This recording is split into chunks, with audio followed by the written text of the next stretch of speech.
There's an old nursery rhyme that goes something like this. An old lady swallowed a fly, but to catch a fly, she swallowed a spider. To catch a spider, she swallowed a bird, and it goes on like that. Ultimately, the nursery rhyme ends with it leading to death. That she does so many things to try and capture that fly that she's nowhere near where she wanted to be at the start of that. What if we in youth ministry are similar? Is it so very long ago, back in the 1800s, when the Industrial Revolution allowed parents and families to be more separated and segregated than ever? What if at the point that parents stopped investing in kids in the way that they did as a whole, that youth ministry was then birthed as a response to that? What if we, as youth ministry, have just tried to cover over that problem for decades and decades and decades? With the Industrial Revolution happening is that parents were now able to work outside of the home. After that, organizations like YMCA, Young Life, Youth for Christ came alongside the families and churches to teach them not only how to read, but also to read the Bible in hopes that they would fall more in love with Jesus. In response to that, churches looked and saw that students were walking away from church because they were engaging their faith in different ways. And so, years later, the church started to employ people like you and I, youth pastors, youth ministers, who would engage students, engage them back in the church, and have them fall in love with Jesus. But I'm not sure if they fell more in love with the church or their family. And so here we sit in modern day, where studies indicate that students are walking away from their faith at alarming rates of 60 to 70% after they graduate from high school, and we don't know if or when they're going to come back. I'd like to think that after 130 years that we have gotten a little bit better at this.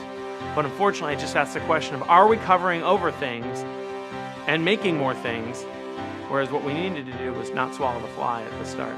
That we then see that we as a church have an opportunity to play a supportive role in that, and then ultimately is that as we link arms as church, family, leaders, that we then wait for God's Spirit to move, that He directs us, that He leads us, that He teaches us and guides us and convicts us. And ultimately, if we do that, then it's happening with our students as well.